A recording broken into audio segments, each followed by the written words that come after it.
All right, welcome everybody. If we can make our way to our seats, we'll begin in just a moment.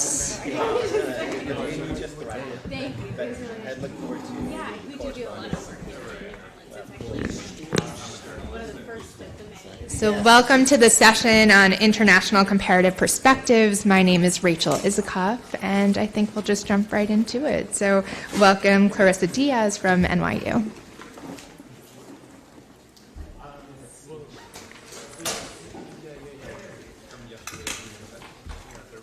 Hi, everyone. I'm Clarissa Diaz. I'm a professional designer, day job working at WNYC New York Public Radio. I also teach in the Integrated Digital Media program at NYU in the Tandon School of Engineering. So I had the opportunity to propose a course this past spring, and because of interest with climate and design, decided to propose a course around that, and I partnered with Andrew Kruchkevich, who's in Manila right now. Otherwise, he would be here as well.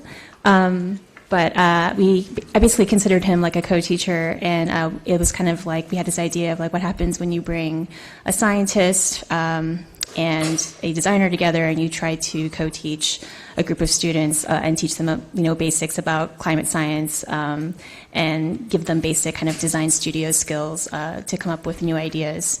And we found that a lot of young people are really interested and they want like an outlet to kind of explore these issues. So I think, as it was mentioned yesterday, universities do have like a big role to play in terms of the future and coming up with new ideas.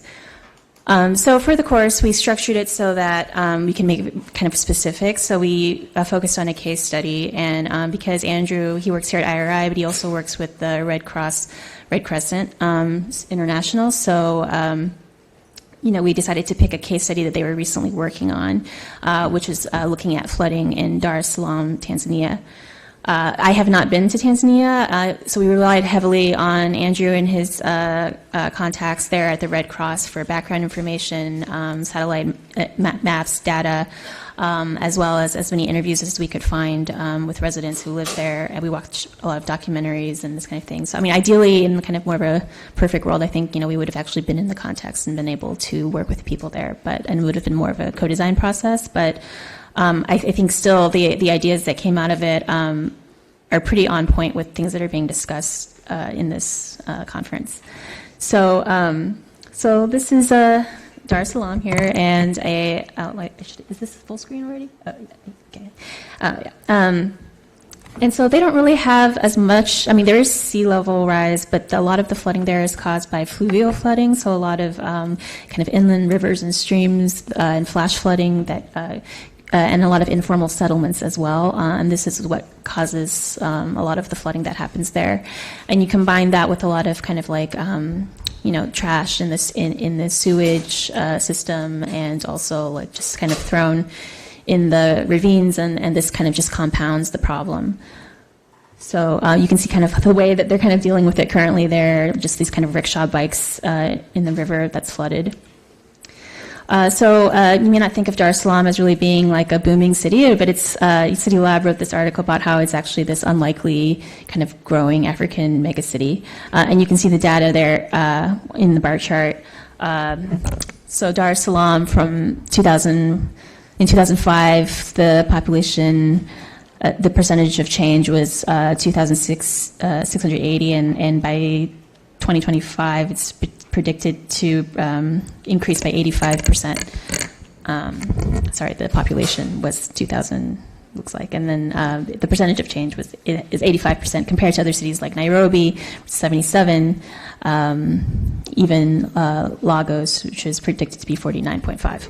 So, and it's right by the coast, and it's a very interesting place culturally too, because it's a mix. It's kind of a crossroads place in that region.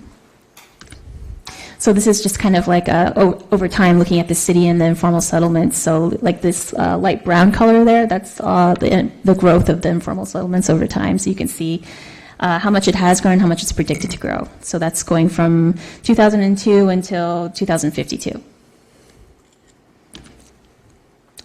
And this is a historical flood map. So this is looking at areas which are more prone to flooding in the city than others. So a lot of the students focused on these areas that were more prone to flooding. a lot of them are inland or near the coast, but not necessarily by the beach. So this is just some more context photos showing the informal settlements. And then let's go ahead and get into some of the student work. I really just wanted to share their work in this presentation. So I have the student names underneath the work that they created. This was an analysis looking at the stakeholders that are there for addressing disasters. And, she's talking about you have these meteorological agencies and this kind of, what is this transfer of communication of information? Like it goes to a local level from a satellite office to like a local police or local municipality, and then this then gets funneled down to the individuals and households. And the student was also looking at like the causes of flooding, the consequences, and then what are the kind of reactions to how that is adapted to. So looking at informal home construction, lack of stormwater drain system, big companies that are building on the riverway, pollution, and poor solid waste disposal. So this was another project. Now I'm just showing like the final studio projects that were resulted from a lot of research, a semester worth of research. These students were paired into partners that they could choose themselves. They got to choose who they wanted to work with. I should have mentioned that the integrated digital media program, the students come from a very wide range of backgrounds. So it's integrated media. So you might have students who are coming from the civil engineering school who are really just engineers and programmers. We also have people from the film school who are there, making documentaries and that kind of thing. We have people who are more focused on graphics and graphic design. So it's a very mixed group, and we thought that this was like a really great way. I mean, we're talking about multidisciplinary collaboration, and having students work together in multidisciplinary ways from, I think, the beginning in school is a really great way to sort of build these partnerships and ways of working together. And I think the proposals come out covering a larger range of issues as well. So this one was kind of looking more at the engineering aspect. So this was looking at latrine waste management and how it works currently in the in some of the communities there, some of the informal settlements. So on the right is kind of the current system and how it's working, and it's kind of just like, oh, these latrines are just filling up and nobody's, monitoring them, and they're kind of overflowing, and this is causing a lot of the flooding to be worse. So they were proposing in the changing of the problem, this is a systems map, they were to create another systems map where they would indicate what they would change about the system and with their design proposal. So they proposed to create kind of like a sensor system. It's like an ultrasonic sensor that they would install into these latrines that would be able to monitor and tell when the latrine was getting full, that could then alert a local office to maintain and maintain these latrines in the settlement. So this was kind of their design, their first kind of sketch of their concept and how that would work. And they even figured out how big these latrines are and how much the waste would need to be before it would need to be disposed of. So another thing that we did was we looked at scenario building. So they had to kind of storyboard out what's the current scenario in images, and then create a future scenario in which they would show how their design proposal is incorporated into a new kind of future in that area. So this is kind of the existing system. You can see how the latrines look right now, kind of just covered with canvas and tarp, and these people who are going there sometimes, and a lot of it's ending up just in the field. So in their proposal, they're like, oh, okay, we'll have this system that they can monitor. We have the sensors in there, and they'll use this thing. There was a machine called the gulper that they thought was a good way, a more sanitary way to clean out the latrines. So they proposed that these workers would use the gulper in order to clean out. And so they even built a little prototype. We did a lot of iterations. A lot of design studio thinking is based on iterations and prototypes. So, and I'm sure science is also this way. And so, they tested out their sensor and with these different models, and they ended up actually literally engineering an ultrasonic sensor that actually worked. So that was cool. To kind of, illustrate their idea. And then they also were looking at, the dashboard of this data visualization kind of interface that was going to inform the locality about the latrines. So we had several different iterations of what that data visualization would look like a map showing all the where all the latrines are in a settlement. And then when they're starting to get full, they would, highlight red so that the people working there would know that they would soon need to be able to, go to those latrines. This is their final design. And next project was looking about, it was kind of taking a different approach. It was looking more at a kind of urban planning approach and landscape planning approach, where these students were looking at research at MIT, where they were looking at terra gridding. So that's the idea, where they would actually just change the land a little, to be more able to capture the water, or to make the water more spread out so that it wouldn't flood as much, or that they could build it up so that the water wouldn't get to the housing. So it's pretty interesting to watch students do this. So this is kind of the current scenario of there's just all this flooding going into the communities. But in their solution, they actually tried to build out this terraforming, and they tested it by, sorry, I'm getting ahead of myself, but the most hilarious part I thought was they actually tested it with water bottles. They would squeeze water bottles of water on it to see how the water was flowing along that landscape. And basically the higher the mound is, the less water that was there. So you can see that the water, the way that they built it up, the structure, the water actually runs down. So they're basically directing the water away from the housing. So this was an idea that they had, an urban planning idea that they had. And then they would combine that with creating a more formal housing, kind of a managed retreat idea, where they would work with the community to figure out how to move people. So they did focus a little bit more on the terraforming than they did on the housing aspect, but they were thinking about these two things combined. And this was another project that was kind of taking the opposite approach to it. So the first approach was kind of thinking about, those students were thinking about, okay, we need to come up with an informal housing plan for relocation, but this group was thinking, let's embrace the water. So they thought, we'll make a cable car system, and everybody can take this cable car to get around, and then people will live on these floatable houses. So, these be able to farm with water plants and this kind of thing. So this is kind of their design concept of this network of the farming and the floatable housing and the transport, the mobile transport. So these are these conceptual renderings that they made. It was a really fun class.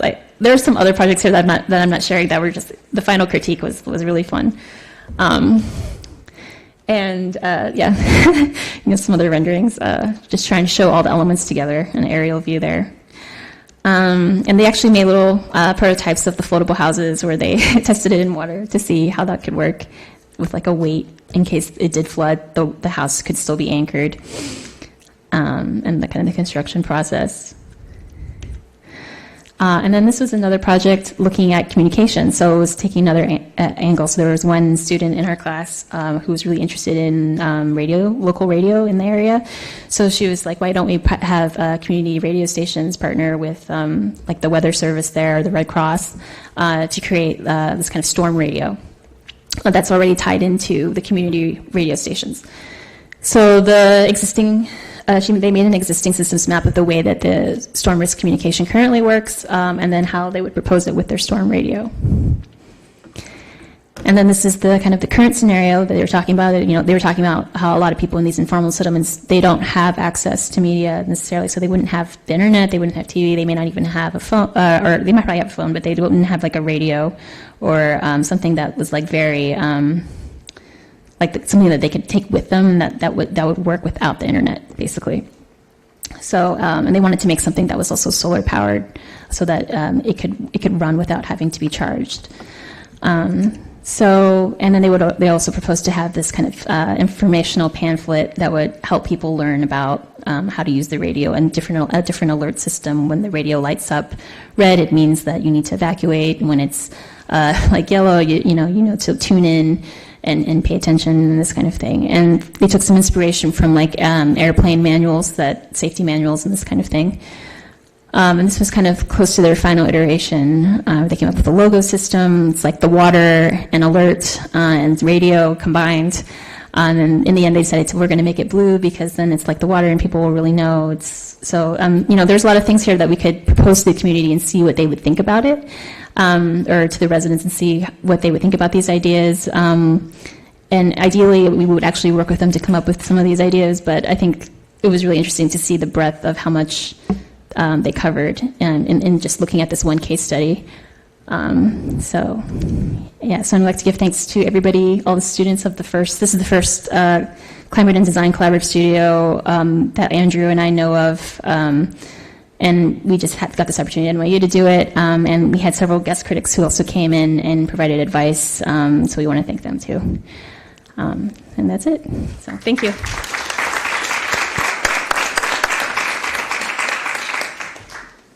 Thank you, Clarissa.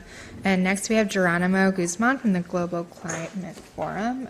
Like other panels, we're going to hold our questions until all of our panelists speak.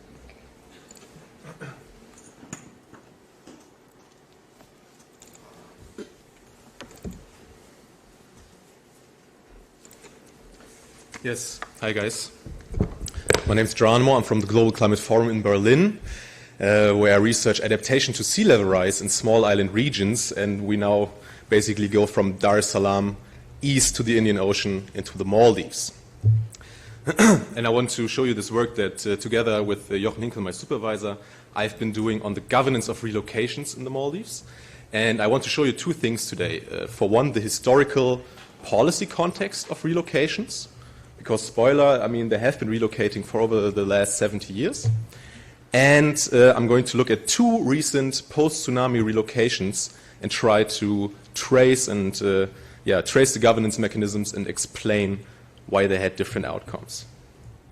So why the Maldives? Well, the literature clearly highlights that the Maldives are among the countries most vulnerable to future sea level rise. And that's for two reasons mainly. One, has very low land elevation, ranging from 0.9 to 2.3 meters above mean sea level. I don't know what that is in feet, but some feet, I don't know.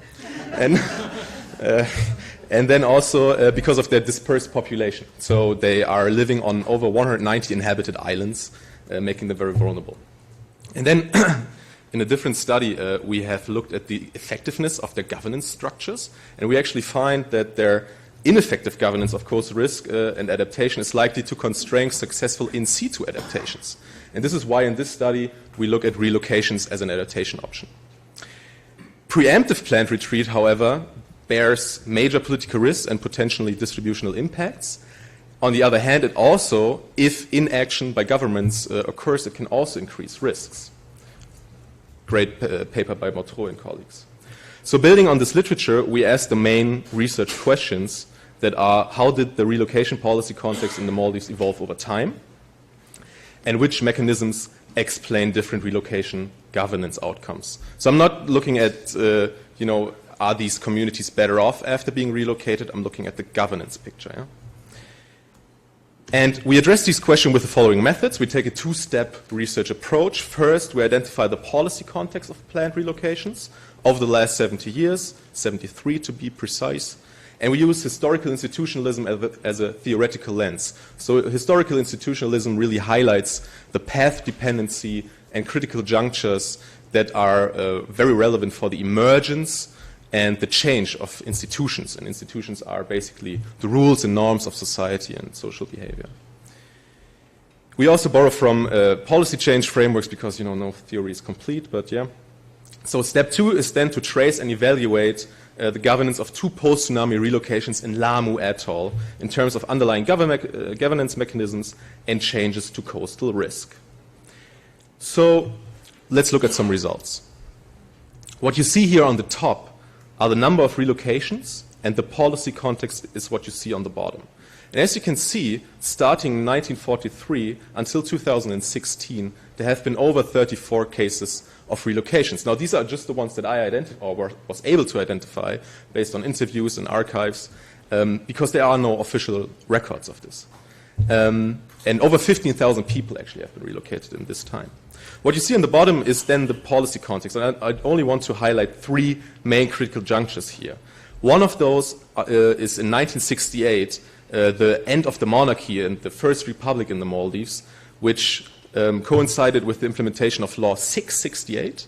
The president at that time tried to consolidate a bit of his power by relocating or consolidating islands to bigger islands.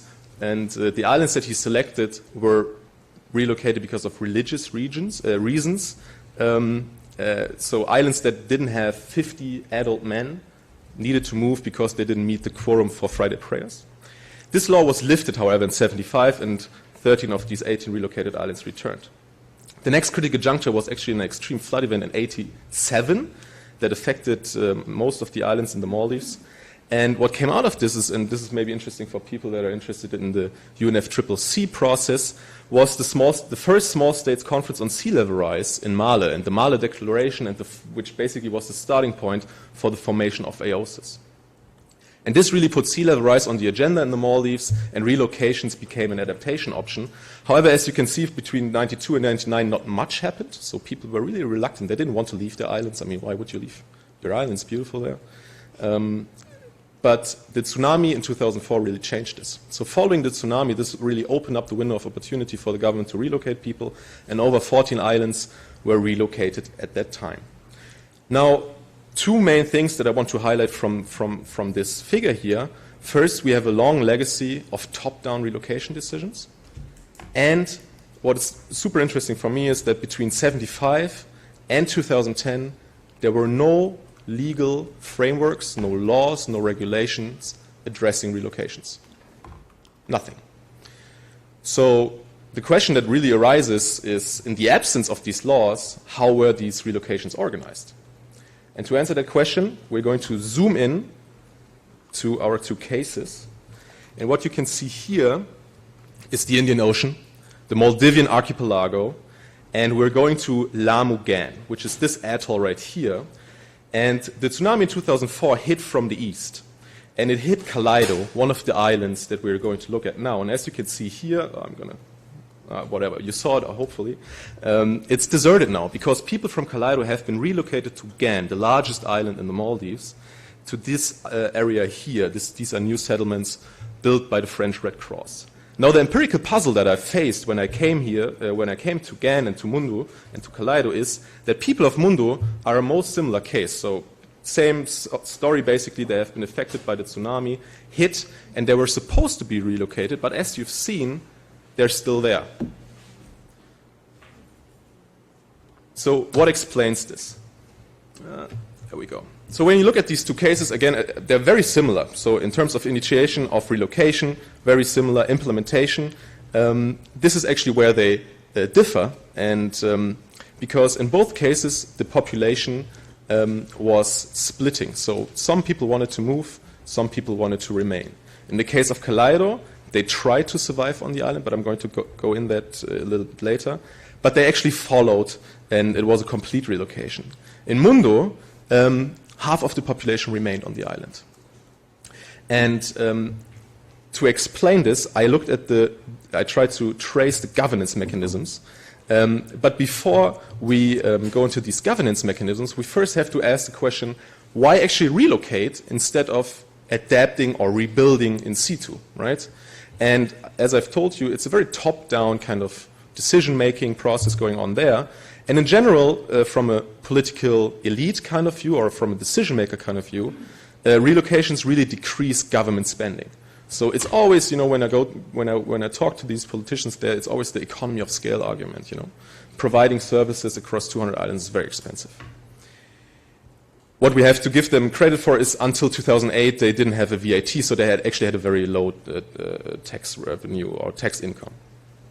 In the Lamu cases, however, what is interesting is that the MP of Lamu was actually the brother-in-law of the acting dictator. So he was able to secure international aid funding. And he also had very much vested interests because he actually owns large shares of the destination island. So he obviously had interest to relocate the people there. Now, when we look at the governance mechanisms, and I already hinted at most of this, but it always starts with the relocations benefiting the political elite. So in the case of Kaleido, the disaster opens up the window of opportunity. The political elite and international donors distribute the aid. The political elite then tries to convince the people to relocate. You're going to have better schools, better access to infrastructure, an airport is going to be built, this kind of stuff, to move. Local community wasn't really homogeneous in their decisions, so they split up. People left the island, important people left the island, other people seized that power void, tried to remain. Then in the case of Kaleido, the political elite extorted the people. They discontinued services, schools weren't rebuilt, ferries were determined. And so in the end, after they tried to survive, they had to relocate as well. Similar story in Mundo, but here we have a very interesting distinction, because the people that seized the power void after the Bodum, and this is the term for island elite in Divehi, the local language, have left the island. So the island chief has left the island, the imam, the principal, this kind of people. So a new chief was elected, and this guy was really eager to stay on the island. And when French Red Cross people came and said, hey, we have these nice houses down again, please come, he wasn't happy, and he was kind of a hands-on guy. And, well, not to say it, I'm trying to, screw diplomacy, right? He basically locked these people up from the French Red Cross, making the point, I'm not leaving this island. So the French Red Cross got the message, and together with the Atoll Ministry at that time, said, okay, these people can stay in Mundo. So, yeah, these are the government's mechanisms. I'm very interested to hear from other perspectives or from other cases if these maybe also apply to your cases, actually. But as a last kind of thing, actually this is Mundo. So you can see some deserted houses and some nice, still livable houses. But, yeah. Because this is a coastal risk or the coastal conference, I just want to lastly look at the changes in coastal risk, actually. And I think most of this is actually pretty boring. Let's just look at the last column, the hazard. Because what I found super intriguing is, and when you look at the people of Kaleido here, yeah, you see that in 2004, before their relocation, they were located on an island with a land elevation of 1.2 meters. But then they were relocated, and you see that in the last column there, to Gan, that only has a land elevation of 0.9 meters. So the hazard actually increased. And I was intrigued by that, and I tried to get data, and I actually got cadastral data from Gan. And when you look at, and this is hopefully you remember this from the video, when you look at the area where people have been relocated, and this is down there where the green arrow is, and you look at the elevation there, you actually see that it's only 0.6, 0.5, even 0.4 meters above mean sea level, which is, very low lying. So, we always assume, or this is the consensus in literature, that retreat is effective in reducing coastal risks. Well, in this case, it really, really wasn't. So, to wrap up, I find that disasters or regime changes enable and open up windows of opportunities for relocations. I think this is very common in the literature. There's a strong political economy that affects relocations, which challenges the reliance on coastal retreat as an adaptation option of last resort. So, yeah. And relocations have not considered coastal risks, but instead increased them in terms of hazard and exposure. And I think the overarching question really, and I haven't heard a lot about this here at this conference, is retreat actually a valid adaptation option for small islands? I don't know. I'm going to leave it at that. Thank you very much.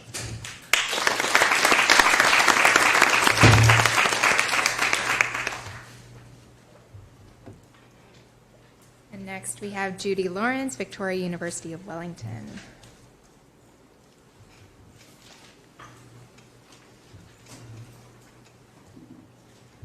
Good morning. Fascinating. I come from an island nation too, but we have relief, as we say, topography. What I'm going to talk about quickly this morning is work that has been undertaken through one of our national science challenges, the Resilience Science Challenge, which is a multidisciplinary interagency group of researchers. In this case, led out of our Auckland University, but this particular piece of work has been undertaken through Victoria and our National Institute of Water and Atmosphere.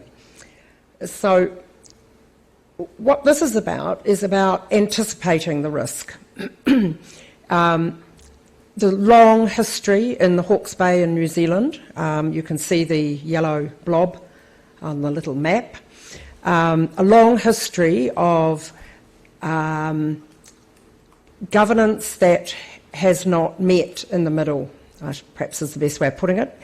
3 councils, Napier City, Hastings District and Hawke's Bay Regional Council, came together to deal with an issue that has been around for many decades. Coastal erosion was the way it was defined, but the long-term issue is sea level rise and coastal inundation. The area in the region was raised in the 1931 earthquake. In some parts, it was lowered in others, and so there are very low-lying areas where the bulk of the population lives, but also where a lot of commercial activity is, and access ways, roads, etc. lie. There had been experience in collaborative arrangements between councils, notably water management. It is a dry area of New Zealand. And that gave them, if you like, a practice run, which happened to end up in the courts, and the refusal of a major water supply scheme. A bit of practice in how to do or not to do collaborative engagement. In this case, they came together to deal with the coastal erosion hazards. They joined together with our Māori, iwi Māori groups, 3 of them in particular in the region, and formed a governance arrangement, which was this top panel, and they called it a Coastal Hazards Joint Committee to develop a hazards strategy out to 2120. And to do this, they brought together community panels from the region, north and south of the port, and conducted an assessment process. Now, that process was just being set up when we embarked upon our research, which was to look at broader issues of coastal processes on a very active east coast, and also coincided with the completion, but not yet released, which is another story I won't go into, national climate change hazards guidance for the country, which I was also involved in, and so were the 2 other authors of this work. And these coincidents enabled a window of opportunity for us to get together to work with a real-life decision-making exercise. It doesn't happen very often, and it was the first time it had happened in that way in New Zealand for a coastal setting. I'd been previously involved in a flood setting, but not quite as extensive as this one. So that it was technically supported by a bunch of consultants that you can see the list of there, including economic consultants, social impact consultants, engineering and planning consultants, and cultural values consultant, who created if you like, the context for this conversation to take place within a region with a very long Indigenous history before what we call Pākehā, the newcomers, came to New Zealand. So these EDGE researchers, which we were one of, created a role which is similar to the amicus curiae role in a court, a friend of the court, and we called ourselves critical friends of the process. And we worked alongside providing advice, but also critiquing the work that they were doing, which was sort of an interesting double hat process. The guidance that had been set up had people at its centre, community engagement process, which was this panel process, and engagement with the broader community.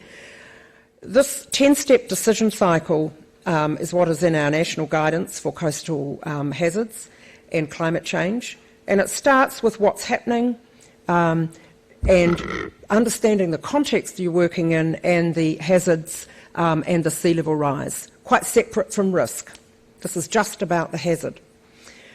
Before we get into anything to do with risk, we talk about what matters to people, to talk about vulnerability, the values of people, to put input into how you assess the risk. And then what can you do about it, which was identifying options and pathways for the future, and that was the assessment process, and which was then evaluated. And that was evaluated through economic assessment and also through cultural, environmental and social assessments. And then a strategy was developed, and an implementation plan is being developed currently as we speak, and there will be monitoring and review based on triggers and signals, which is another piece of work that we're doing to support that. So quickly, what do? We use the dynamic adaptive pathways planning, which was first developed in the Netherlands and applied it in New Zealand. And the little pictogram up the top right is your metro map of your options and the different pathways and switching between them according to when a decision trigger occurs. So you're setting up a process for the future which enables flexibility for how you advance in the future to make adaptation decisions. We observed the process and we collected reflections on how that process went. The dynamic adaptive pathways process was not completely followed, and each of the units on the coast developed what they call preferred sequence of options over time, which were based on the 6 options, or 6 pathways, if you like, in each of the areas. Now, in this one, and this was one of several, which had retreat in that conversation. And the retreat was one of the options that was left on the table, although the participants from the community did not want it on the table, but it was left there so that it could evolve in the conversation with them. And it did. And they started to talk about where they might retreat to, how they might retreat, and how the community particularly might be kept in place. So I won't go into any more details about that actual process. Suffice to say, the governance arrangement was chaired by an extremely skilled farmer who happened to be a regional councillor. And the whole process, in a way, was motivated by the manner in which he facilitated that process. He created space for people to come with issues and to vent, okay? Not to discuss, but just at the beginning of the process to vent issues that were concerning them and to have a process for having a feedback on those outside the meeting. And so that was beginning to build up a trust situation. And we watched while minds were changed. People came with very specific, they wanted seawalls, right? And the problem was erosion. The problem was not erosion, the problem was sea level rise. And seawalls were temporary at best and also create a false sense of security and further legacy effects as development develops behind seawalls. Critical also were the iwi Māori as governance partners in this process. New Zealand has a treaty with Māori, which is in part enshrined in law, and enables Māori to participate fully as governance partners. Sometimes. In this case, it was set up at the beginning, and while it wasn't perfect, it was probably one of the better examples that we have had. The governance arrangements effectively built the mandate and the political commitment and the buy-in, because the local councillors, the elected people, did not have speaking rights, but they could come and observe the process. So they were continually hearing what was going on and could start to internalise some of the issues. And that gave buy-in when it came to the decision process. There was a clear decision framework which identified roles, procedures and processes in the process. And that created, if you like, some certainty for people as to that they could be heard and the engagement occurred. So it was a transparent process and respected values. It gave recommendations the legitimacy, and the work that we did gave an independent knowledge base which could, if you like, triangulate the information from the other information that the council was buying, because the community didn't exactly trust the council going into this process. And so having the researchers alongside gave it a bit more credibility for the community. These are some of the perspectives from the practitioners who were the council people. They were able to tune their decision-making framework to match the National Coastal Hazards and Climate Change Guidance, which contained a number of new procedures for dealing with coastal hazards, notably the Dynamic Adaptive Policy Pathway process, which was used alongside a multi-criteria assessment process, for those of you who are familiar with that. It does not deal with time, and so that's why we augmented it with the Dynamic Adaptive Policy Pathways process. And we used economic analysis called real options analysis, which enabled us also to deal with time. Some other economic assessment processes don't enable you to do that. So the role of the researchers in this, from the perspective of the practitioners, were that it gave the community some confidence that the science and the process were robust and supported by a range of experts, and the regular evaluation of the process after each meeting, which we provided a questionnaire for the participants, gave early warning of any issues that might be coming up on an anonymous basis, which we could then provide question and answers to on the strategy website. So that gave a place and a space to deal with it. These were the community panel perspectives. They found the ADAPT process helpful to navigate complex issues. It breaks them down, enables you to think about long-term as well as short-term. And they found it, the whole process enabling, because it could challenge preconceived views, both from the council officers and the consultants, and from the community panellists. And they found it robust, and they applauded both the technical advisory team and the chair for including people from the coast on the panel. So it was sort of a first, if you like, for the area. So in conclusion, it was a unique opportunity to be critical friends in a co-produced strategy, and it included the ability to deal with changing risk over time and to align it with the national guidance which was about to be rolled out and which has now been rolled out. But lots of new concepts in that, and not the least of which is people at the centre, and also dealing with long-term change and time and uncertainty. So it enabled us to look at very critically at the process and to distill lessons for application elsewhere. So just some acknowledgements from the people back home and the Netherlands. Thank you.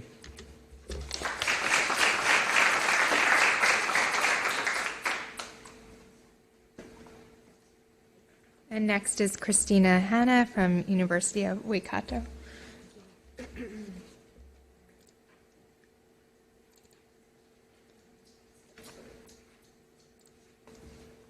That's great. Kia ora koutou. Thank you for the introduction. I'd also quickly like to thank the Columbia University Institute for the excellent conference. It's been really interesting so far, and also for the support to attend today. So, as you heard, my name is Christina, and I'm a PhD student and lecturer at the University of Waikato, working also within the National Science Challenges with my two supervisors, Professor Ian White and Professor Bruce Glavivic. The topic of my talk today is Planning to Retreat, Governance Challenges and Policy Learning in New Zealand. And I'm looking at basically a broad overview of my PhD research, which looks at the role of environmental planning in enabling managed retreat, key barriers and enablers that we've uncovered throughout the process, and some opportunities to improve practice. So the research I'm discussing today is a product of a range of findings of primary and secondary data collection, including some case studies with interviews, a public survey, literature review, and a New Zealand policy review. So before I dive into some of the findings, I think it's important first to define managed retreat, and I define this from a planning perspective as importantly the strategic relocation of people, assets and activities, so not just buildings and structures but cultural activities too, those at risk of being adversely affected by the impacts of natural hazards and climate change. And we know from the literature and also from my New Zealand policy review that managed retreat is an encompassing approach which can be applied to a range of scales, hazards and contexts. So we have quite a few different terms in the literature. We have managed retreat and realignment, which is applicable at property to regional scales, planned relocation and resettlement, which is also applicable at property to regional scales and sometimes international scales. And there are also elements of unmanaged retreat where it's not strategically planned, where people are displaced or they must migrate, and also where insurance retreat comes into play and market-led retreat influences people's decisions privately. We know in the literature that there are some significant barriers and also enablers, those being large upfront costs, the political challenges, which are significant in New Zealand and abroad, existing use rights and fee simple tenure, attachment to place and cultural ties, which we've also heard a lot about at the conference, and the fact that it's logistically complex. We're not just dealing with removing a single home from a property boundary, but we're thinking about the growth patterns and or decline patterns of an area, and how we service the communities that we might be withdrawing from and those that are receiving new people. But there are benefits to managed retreat, which is why we're all here, because we're trying to understand how to operationalise it in a way that's beneficial, because it avoids risk to life and infrastructure and assets. It can increase resilience and adaptive capacity. If there's restoration and rehabilitation involved, it can protect environmental and amenity values, and it can be a cost-effective long-term option for hazard management. Of course, these are all context-dependent. So, into the New Zealand policy review. So I looked at our RMA resource management planning documents and our long-term plans to understand how we apply managed retreat in the New Zealand context. And it's not too different from the international context, but of course we have our own legislation. One of the key findings was that managed retreat often infers a singular approach, but this is not the case. In fact, it's actually more like managed retreats. There's broad application, approaches, risks, and context. And in this context, we also have a significant inconsistency of terms used, from managed retreat to realignment, relocation, abandonment, soft engineering, withdrawal, setback, and exit strategy. The list goes on. And this creates a lot of confusion, not only for practitioners, but for lay people and developers trying to understand what these regulations mean for them.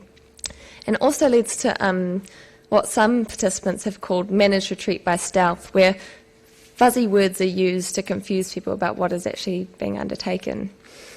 In New Zealand, while managed retreat has made its way into our policy documents, and we are having some progressive approaches, our planning policies and regulations are generally limited, so they're generally providing consideration of managed retreat, as you can see up here, rather than directively facilitating or encouraging it. We also have a lack of implementation support for our managed retreat provisions, especially when it comes to relocatable buildings. So I'm talking about enabling future managed retreat here. And where we have those provisions, we need to think about how we maintain access to the site in the future, so we can actually get a truck in to remove that house off the site, and to ensure that there are some monitoring programs in place so that relocation actually occurs when it's required, that people don't just quietly sit in their homes while the land is eroding under them because they want to stay as long as possible. And we also have a bit of a lack of attention towards infrastructure retreat nationwide, which is a significant issue. So in terms of the policy approaches that we have, so this is just the regulatory approach, we have a small amount of policy managing existing development, generally policy stating that we must consider managed retreat as an alternative here. We have a fair bit of policy and regulation on new and redevelopment, so closing down residential zones to prohibit further investment and encourage managed retreat over time, and also that relocatable building policy.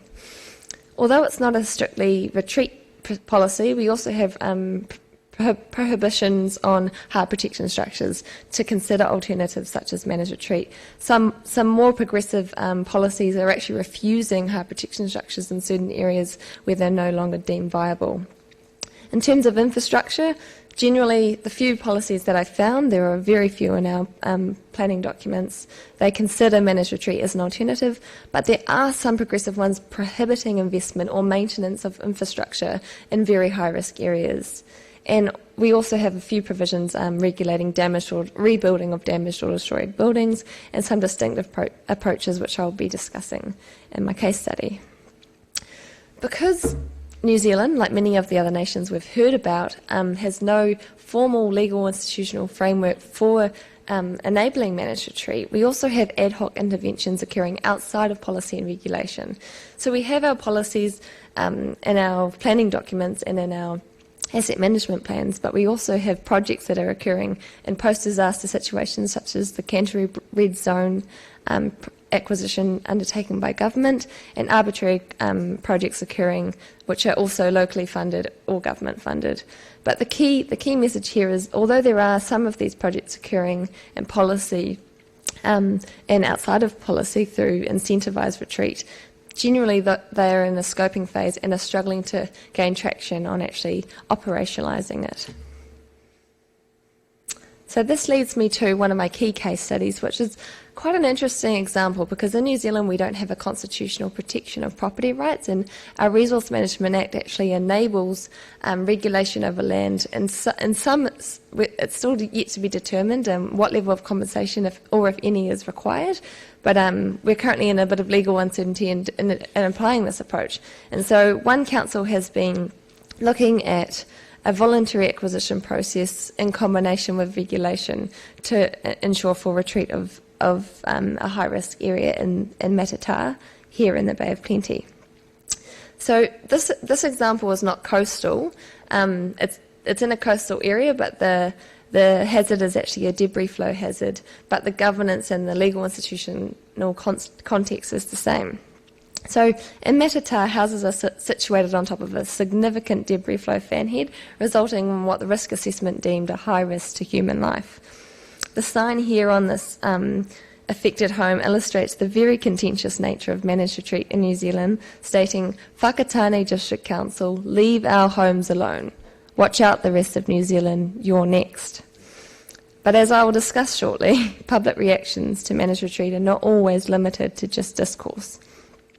But in 2005, as you can see in this picture, Matata experienced an immense debris flow which wiped out homes on the fan head, leaving silt, boulders and trees spewed across the land. It was very lucky no one died in the event. And subsequently, the council and the community embarked on recovery, but they determined a debris flow dam as the appropriate risk management method. But fast forward 6 years, following much assessment, consultation, peer review, engineering structure was deemed unviable and would require significant maintenance and consenting programs in perpetuity. And in this time, houses were rebuilt and people had reinvested in their properties with the understanding that the risk was going to be mitigated. But in 2015, 10 years on from the event, it was determined that managed retreat was actually the only remaining option to reduce the risk to human life. And so following further consultation, cost-benefit and multi-criteria analysis, a voluntary retreat package and property regulation process was developed. In attempting this process, many barriers to achieving managed retreat across New Zealand have been realised. So firstly, the council had to be quite creative by working around the law and trying to find a way to achieve managed retreat with incentives, but also to enable full retreat from the zone. But the long-term uncertainty and change of approach from mitigation to managed retreat has been a significant barrier to acceptance of it from the community, being the result of a propensity to maintain the status quo post-disaster, but this has also been made worse by the lack of national policy guidance, legislative mechanisms and implementation support to achieve managed retreat of existing private property. So it was very hard for the council to determine the right method to take, and in doing so they undertook a creative method, but that created many barriers along the way because they were learning by doing. There's also no risk tolerance criteria or risk assessment methodologies to determine what point managed retreat is required, which is quite difficult when you have naturally communities who have very different risk tolerances. Of course, the process for funding managed retreat, as Judy spoke in her earlier discussion, is ad hoc and uncertain, reducing the legitimacy of a voluntary retreat buyout when the money hasn't actually been confirmed as being available. So the community didn't feel that the offer was legitimate because they couldn't see that the funding was confirmed. And fundamentally, when you're offering a voluntary retreat package, albeit it being the only tool at present in the New Zealand context for such an approach, it's not perceived as being voluntary by communities if it is combined with extinguishing their existing use rights. So you can't offer the carrot and the stick at the same time and expect people to see it as being voluntary. And so, much like the work that Robin Bowen has been speaking about in Alaska, is about self-determination of people, and this community did not feel like they had any choice in the matter, even if they didn't take the voluntary offer, which was deemed voluntary, they were going to lose their rights to live on their land regardless. And so that created significant problems and contests for the community at risk, and as a result of a lack of a national framework for dealing with this. We also have a mismatch of responsibilities and jurisdiction in the management of our existing land uses. So one council, thank you, has the power to has the responsibility to manage the risk, but the other has the power to extinguish those rights and use those powers. And so that creates political tension between the authorities, between who bears the responsibility and the cost of this process. And there is also legal uncertainty, which affects the community and the practitioners trying to develop this process. So, trying to move away from some of the more sterile issues and talk about the people that this affects, the governance constraints have resulted in significantly diminished institutional trust, community backlash, anger, and significant stress and trauma due to the weak frameworks to guide local decision-making, the change of approach, a policy process of learning by doing, inconsistencies, and fundamentally extended uncertainty and pain over time. Some key lessons include the fact that early and effective engagement is essential, not just of the affected property owners. They are, of course, the priority, but also of the wider community who are, in this case, contributing to the incentivised package. We also found that place attachment increases with age, and there's a need for flexible policy for elderly people, and a need to think about the strategic nature of retreat, thinking about where these people are going to go before embarking on retreat in the first place, what the land will be used for, and how to protect in perpetuity. In this case, it's a very unique situation where the land is actually historical Māori land, and it's actually an urupa burial site, and the local iwi are very keen for the land to be for the development to be retreated and protected in perpetuity to protect the spiritual nature of the land. So there are a range of things to take into consideration when managing these significant environments. And finally, so the research findings have uncovered these significant constraints, and as has been uncovered by many other nations, we need more effective institutional frameworks and directive policy. The issues such as our regulatory voids, our jurisdictional constraints and poor funding support have resulted in an inconsistent environment where local government struggles to implement managed retreat, and the resultant process of policy trial and error generates public contestation and distrust in science and policy. Nations, including New Zealand, but also other nations, are in need of institutional frameworks which clearly outline the roles and responsibilities to enable managed retreat, to guide policy making and deliver mechanisms to strategically plan and assist in the funding of it in a way that empowers people and communities. So in recognition of all of these constraints, the final piece of my PhD research examines a range of managed retreats across a spectrum of state intervention to societal autonomy to understand the different governance mechanisms and modes that we have that are available, and then in recognition of the different types of managed retreats that are available, because there is not one form of managed retreats, there are many. And at present, we don't have a formal framework, and so I've been using the spectrum to look at how to build institutional capacity to develop managed retreat in a way that is more acceptable to people and communities, so it might have more societal autonomy, more self-determination, maybe not unmanaged retreat because there are ethical dilemmas in that way, but maybe less towards state intervention due to the lack of autonomy delivered under that mode of governance. But we also have to think about long-term impacts such as the dynamic adaptive pathways policy approach and how we can enable anticipatory managed retreat across the spectrum.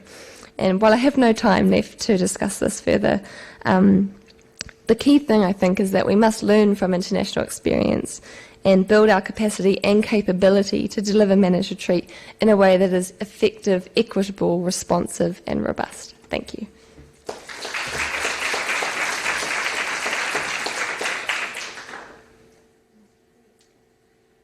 And last, we'll hear from James Fitton from Aalborg University.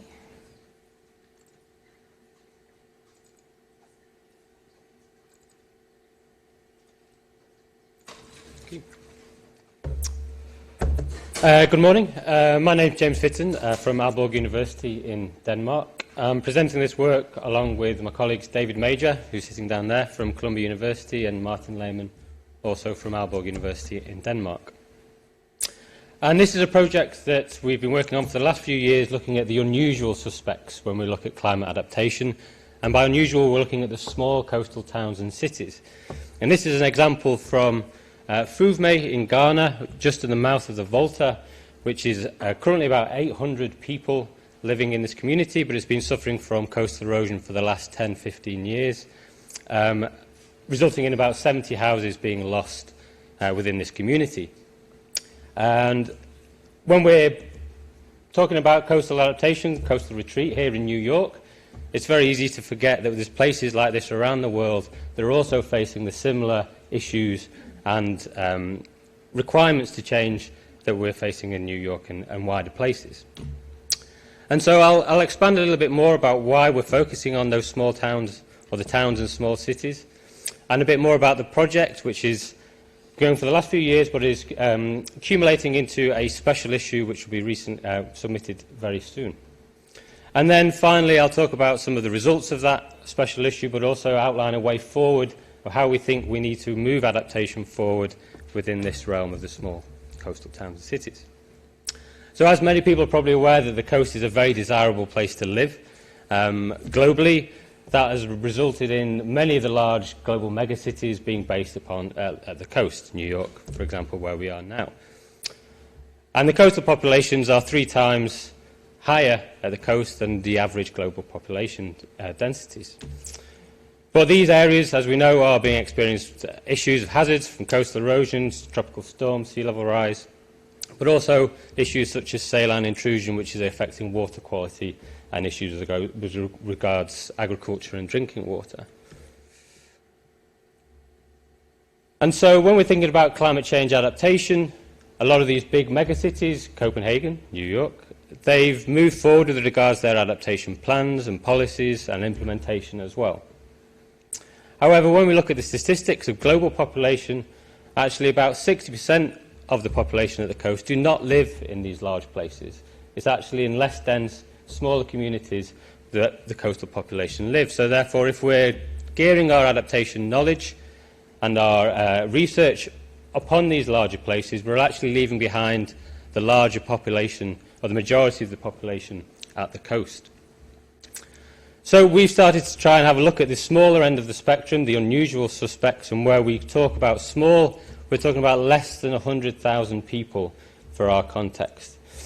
And being small offers a number of barriers to adaptation. You lack the expertise, the research knowledge institutions that would be in larger cities.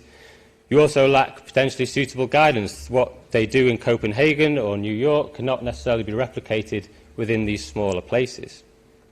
And also, of course, access to finance. The economic motivation to actually implement change, but also access it in the first place is very limited.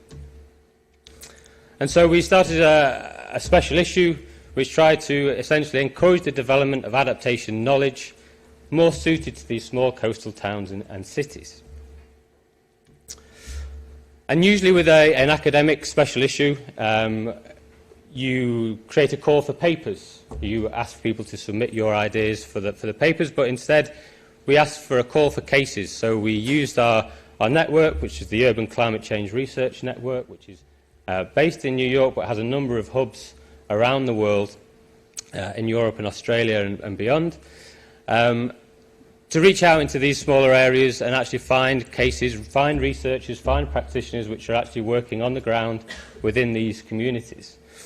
That resulted in 22 cases from various parts of the world that submitted information to our call, and each one of those cases was asked to deliver a typology, which is 34 different parameters, data points, which consisted of the physical side of the coast. So what are the sea level rise issues, what's coastal erosion issues, what is the, are there other hazards involved, are there earthquakes, are there volcanic issues as well in these regions? So we've got the more physical, hazard-based sides of things, but then also pulling information on the exposure, the vulnerability side of aspects as well, in terms of the number of people that are living there, obviously, but also what's the human development index.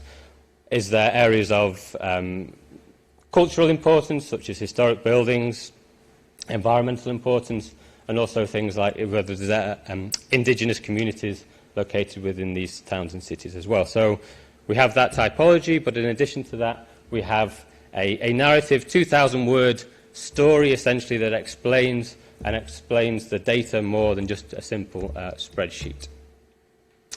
And it was organised into 4 sections, which was initially based on population size, because that's quite a convenient way to structure this, but we are aware that there are a number of other ways that these towns and cities could be split into categories.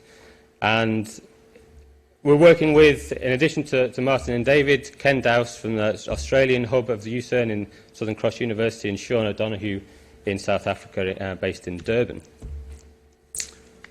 This is a map of the 22 case studies. As you can see, we have quite a wide global coverage from Europe, US, slightly limited in the global south, and I'll come back to that later on. We can see we have islands, communities, places less than 10,000, 10 to 50,000, and also 50 to 100,000 case studies, and a number of range of different contexts and hazards and economic contexts as well. I just want to highlight some of the themes very briefly of what have come out of comparing and contrasting across these 22 cases.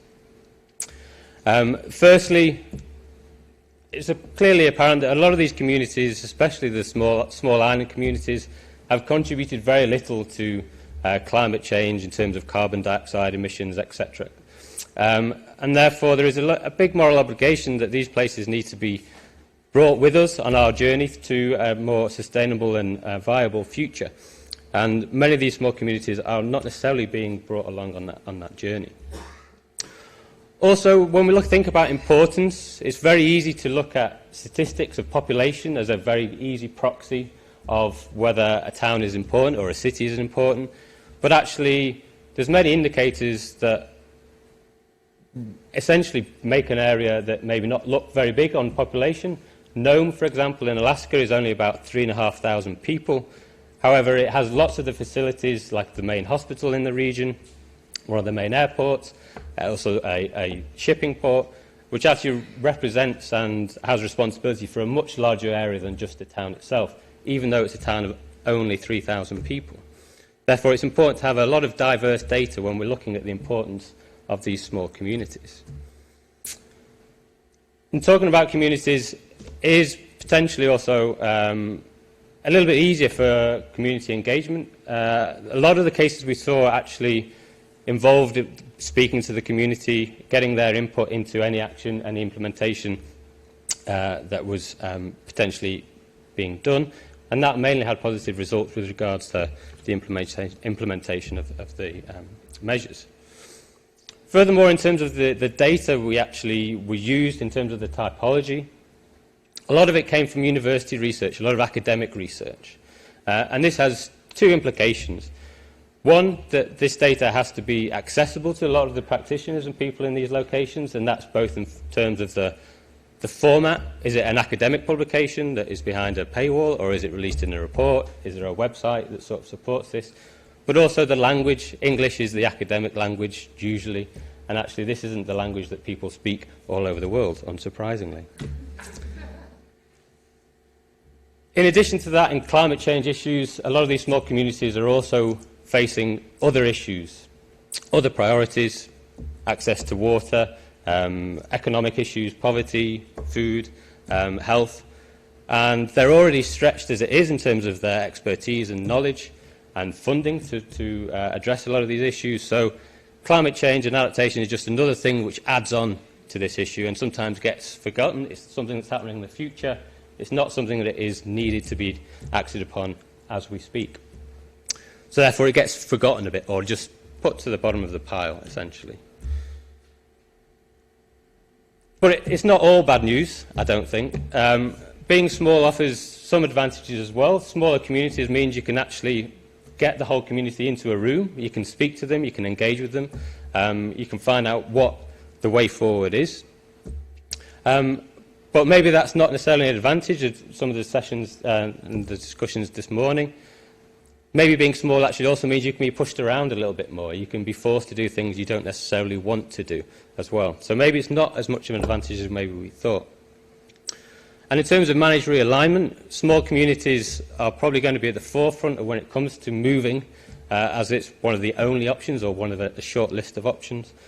And therefore, smaller communities, in terms of the logistics, there is a smaller number of people to move.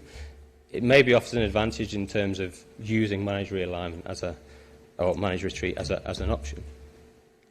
And I'll briefly just conclude going through this special issue. This project was not just about finding out what information we know, it's also about finding out what we don't know as well.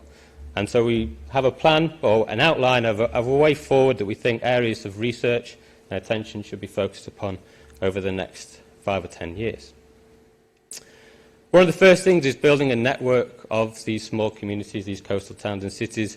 None of the C40 cities are below 100,000 people. Only 3 of the 100 resilient cities community are below 100,000 people. And there's a lot of knowledge, there's a lot of best practice, there's a lot of lessons learned. And particularly when we're dealing with areas where finance is very tricky, they're expensive to develop data and research and plans, the idea that we need to share this knowledge and actually make this more efficient for these smaller communities to adapt going forward. So building that network is key, really, to a lot of that. Another aspect is estimating the scale of this problem. We've focused on 22 case studies as it is, but that is obviously not all the small communities in the world.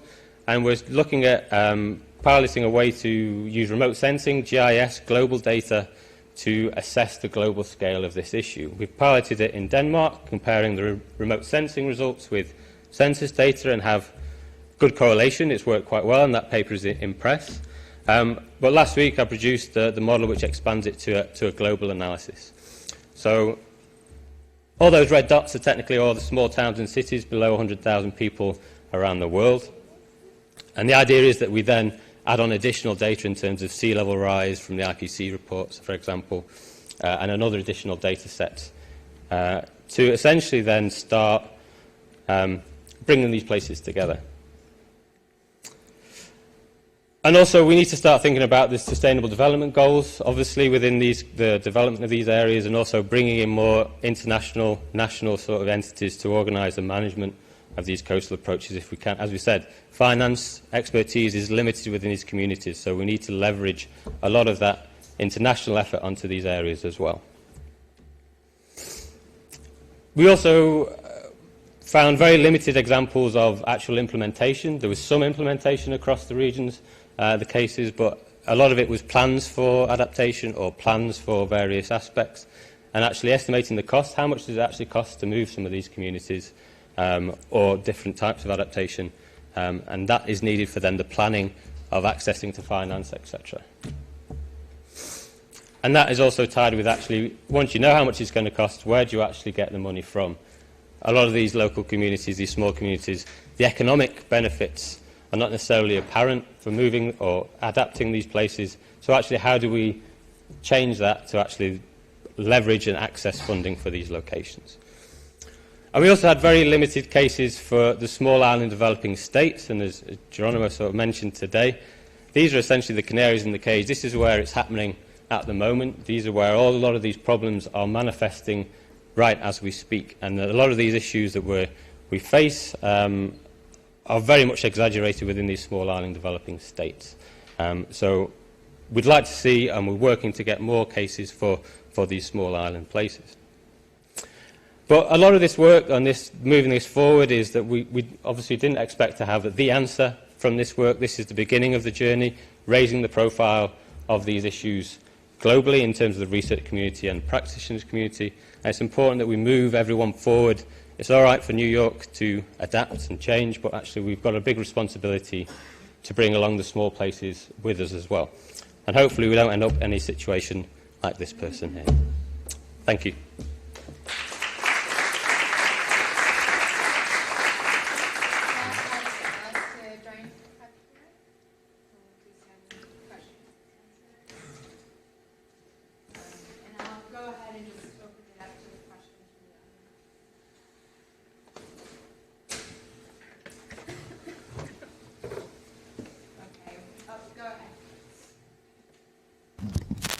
I noticed the last speaker, there were a lot of red dots around your particular neighborhood of the world, Scandinavia.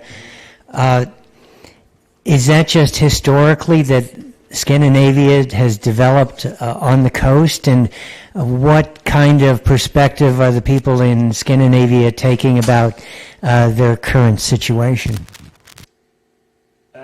Yeah, in terms of the red dots on the coast, yeah, a lot of the historic reasons is that there are coastal communities. Places like Norway are very hinterland, is high relief, so it forces people to live at the coast.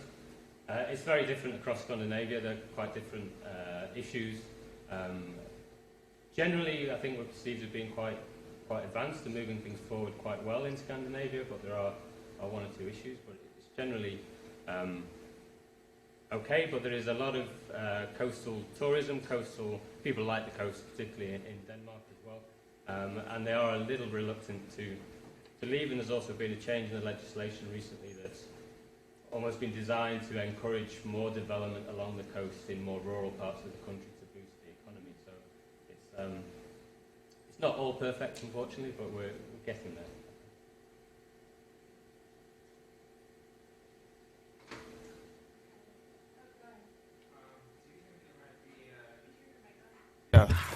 Hi.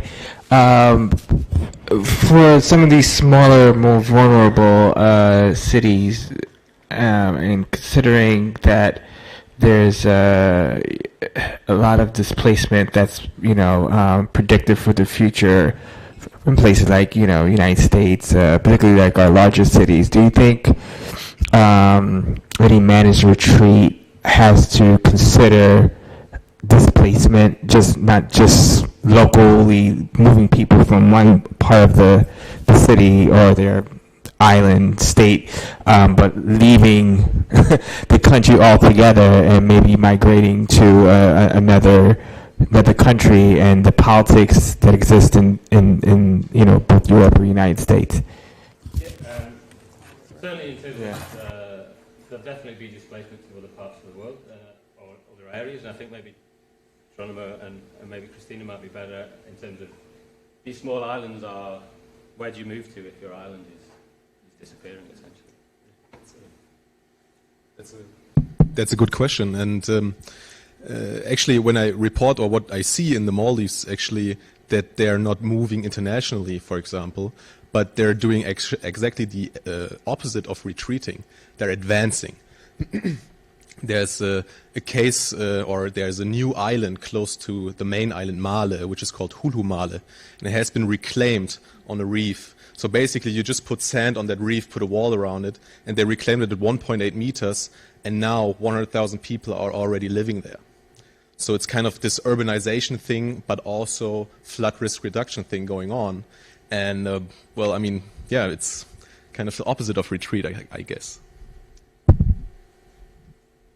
Just to add to that, in the Pacific, some island nations are also buying up land elsewhere, and their governments are managing a relocation process for the future for it to happen as occurred and on a voluntary process. So, yeah, planned relocation can happen across borders, but generally I guess it's preferred for cultural reasons for people not to have to leave their nations, but in some cases it will be required.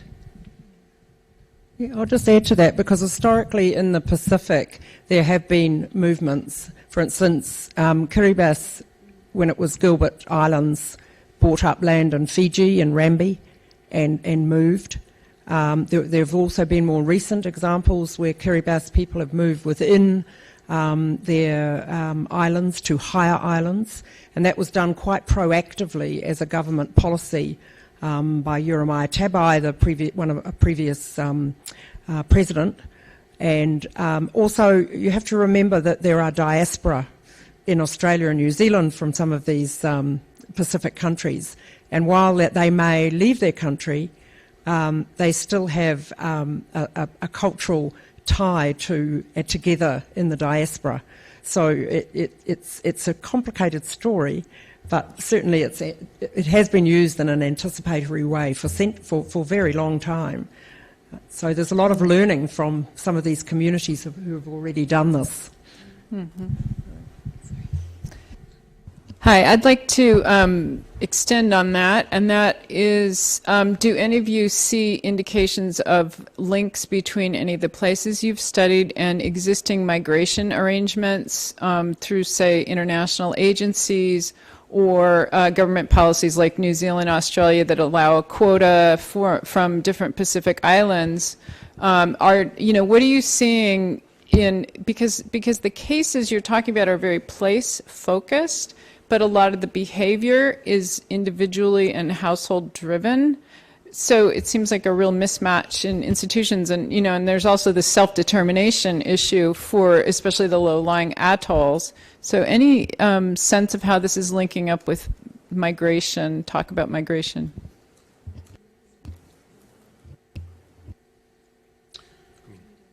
I mean, I can briefly report on the Maldives. There's no international migration there.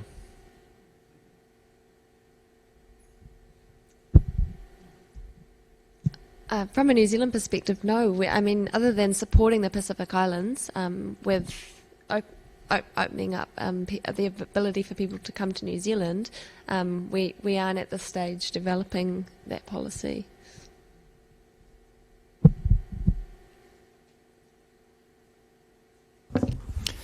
Hi, I guess this is a question for the entire panel, but these are all fantastic case studies of very specific locations, but as we heard from one of the panelists at least, there's a lot of resistance to retreat. There's a lot of communities that distrust larger organizations, that distrust outsiders coming in and kind of forcing a process upon them that they might not want to engage with. So what strategies have you all taken within your studies to directly engage with some of these communities and break down some of those barriers of distrust?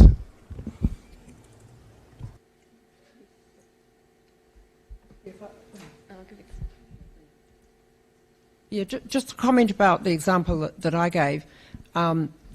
Managed retreat was resisted at the beginning of that process, but it was left on the table, but it was not forced in the discussion. And we observed how the inevitability of the change with climate change, with sea level rise at the coast, sort of dawned on people. Okay, and they were quite open once the trust had been built in the conversation, and this took 6 months. The whole process took nearly 18.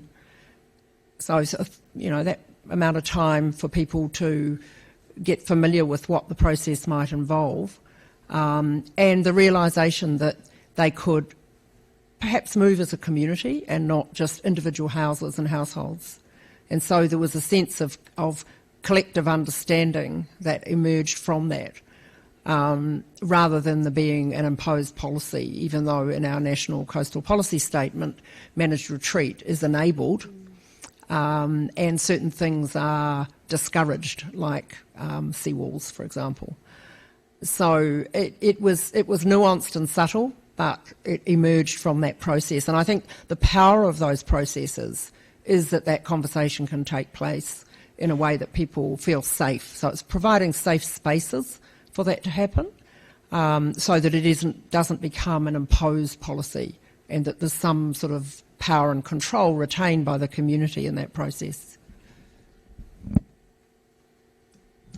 Hi, just testing. Yes, so the key case study that I discussed in the presentation was in contrast to Judy's case study, where that engagement didn't occur at the right time, didn't occur early enough, and there was that bounce back of changing from absorbative to adaptive resilience. But the main issue was that trust was lost over that 15-year period due to those inconsistencies in the approach, that policy trial and error throughout the time, and it just eroded and eroded and eroded people's trust in the council and in the process itself. And so I think a lot of the participants, so I did a lot of interviews with the people affected in that community, and a lot of them said we would have moved at the start if managed retreat was the option on the table in the first instance. But the political situation was very much let's rebuild at that point, and we don't have that responsive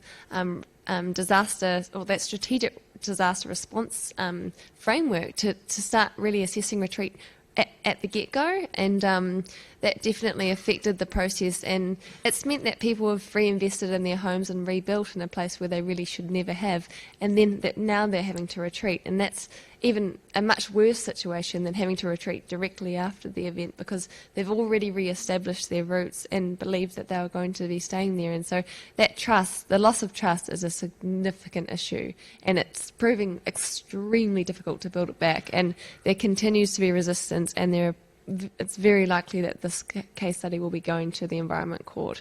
The community members are fighting retreat. Some of them are saying, I will chain myself to my home. So, yeah, that's the extent of the trauma that's going on in that place. I'd like to extend that question to Clarissa. You sit in an interesting position of being both an academic and a practitioner. And yesterday you spoke with your other hat about real deep community engagement at a hyper-local level here.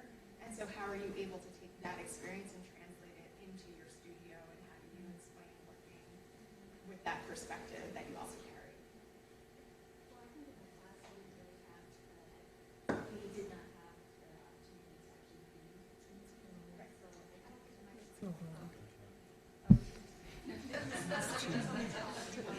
Music cheers. So, well, we didn't have the opportunity to actually be in Tanzania, so I think it was actually very difficult to kind of translate that. The way I would do it in practice is, and from that experience that I have as a professional designer, bringing in all the stakeholders, all the people, like having the city at the table with the residents, working through this process. I mean, I know that the Office of Emergency Management takes the stance here in New York City where, you cannot force anybody to do anything. You can only kind of advise and hope that they reach those conclusions, the best conclusion for themselves and their families on their own. But being able to provide enough resources and just, so that people can, if people have questions, they can work through those ideas with the experts that they need to work through with it, I think. And just like keeping in communication and continuing to connect. I think designers in the studio and designers in practice do play a very interesting role where you're kind of in between all of these people. And it's kind of like a way of connecting everyone and also kind of staying objective. I think that the trust can arise from. So, yeah. Hi. So I have a question about incentives to encourage people to move and to relocate. For example, I did a case study of the Mekong Delta area where loans were provided to people, but they came with certain conditions that a few people weren't able to meet up with, and they found that they went into more debt as a result of being a part of the relocation program. So do you have any examples from the work that you've done that can contribute to that conversation? Yes, I mean, I had a small bit, I skipped it in that slide, but in the Maldives, these people that were relocated, they received a compensation, so a relocation grant of roughly $4,000 and a 4-bedroom house. So this was a lot of incentive and for them to move. And then also, they were promised better access to infrastructure, airports, health facilities, better schools, and this kind of stuff. However, what I saw, not in these particular cases, but in all of the cases in the Maldives, usually these promises were overpromised. So a lot of people were moved into unfinished homes with no access to water, living there for a long time in very sad conditions. Yeah, that's from the Maldives.